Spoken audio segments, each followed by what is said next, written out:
Hello and welcome. In today's video I'm going to go over a little tip to help build helicopter heads. It applies for either the head or the tail on most helicopters that use the standard design. I've got all the parts laid out here of a head that I've recently refreshed, put some new bearings in, and I thought it would be a good opportunity to go over a method that I use to just simplify the process.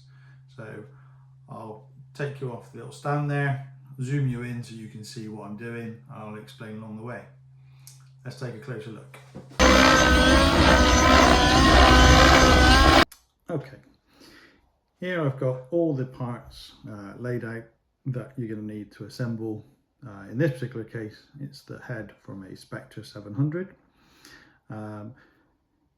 I personally prefer to lay all the parts out, make sure you've got all the right ones in the right order, and then do a dry assembly as such, i.e. no Loctite on anything, so that you can make sure that you don't need to add any additional shims or anything like that, which can happen with manufacturing tolerances, etc.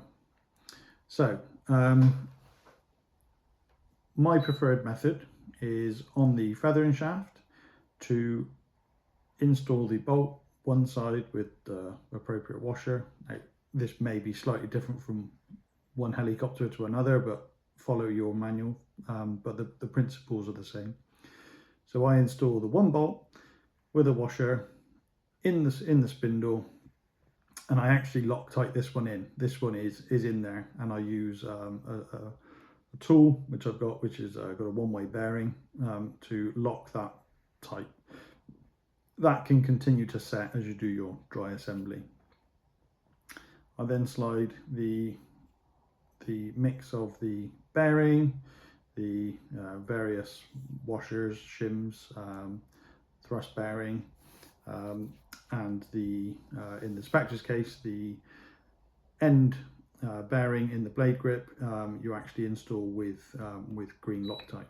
Now, in this particular example I'm showing you, it's a refresh, as in I've just taken the head apart for a bit of maintenance, and I'm re-greasing the thrust bearing. So these particular bearings are already Loctited in, but if it was a fresh build, they would just be pushed in. This now enables you to slide the actual one sort of set of bearings, etc., through the blade grip, no problem. I'll then put my shims on here and then install those into the actual head block. Push those through, nice good fit. Now it's at this point where hopefully this tip may be useful for you.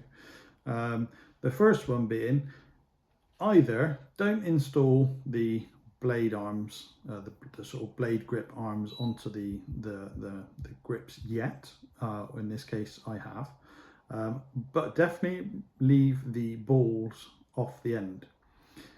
That way, when you're assembling the head and there's grease and stuff all over it, you can rotate them from side to side, and they won't get mixed up, as in you won't end up with the blade grips upside down by accident.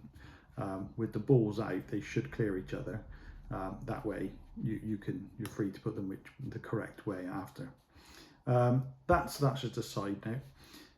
The main tip here is, once you've installed this to this point, and now you put your shims on, and you've got your bearing in this grip, so you have to go on with that piece next.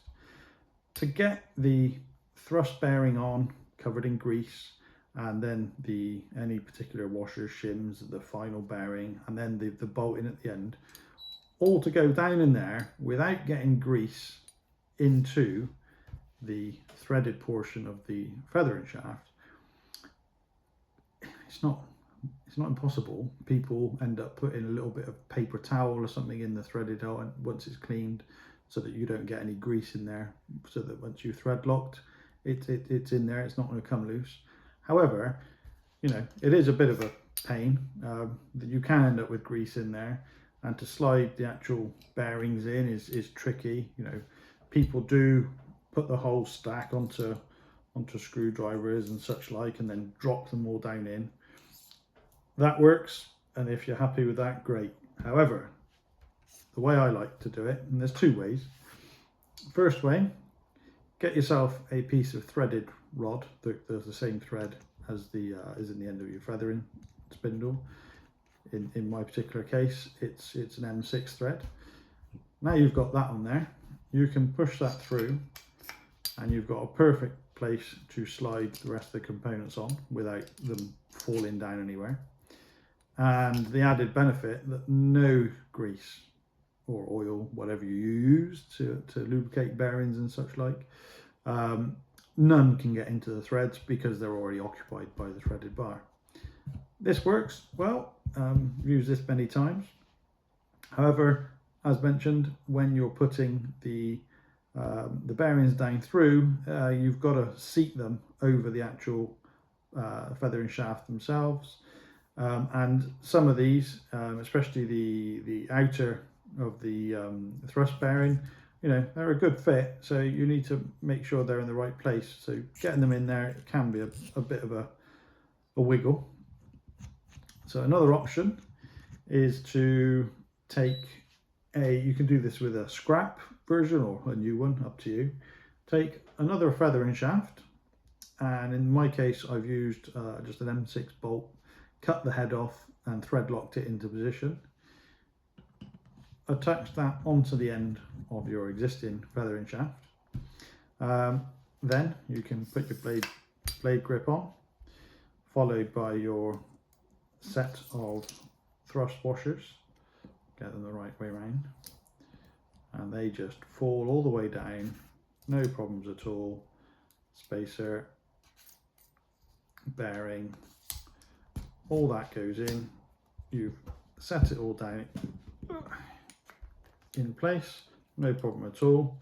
Once you're at that stage and you're ready to put the bolt in, literally just unscrew your tool stroke feathering shaft, put the thread lock on your, well, you may as well do it, put your thread lock onto your actual bolt, and then all you have to do, put that in, tighten it up, and then using 2 Allen keys or whatever method you use, tighten everything up, and you've got yourself a built head without getting grease inside the threads of the feathering shaft, potentially resulting in it working loose. And as I said at the start, not having the balls on the arms means that they're free to rotate whichever direction, so you can get them right and you don't end up with one down here thinking, oh, they're upside down. So that's a good little tip to then have to save taking it all apart again. Hopefully you found that useful. Any comments, please leave them below. Look forward to seeing you next time. Thank you.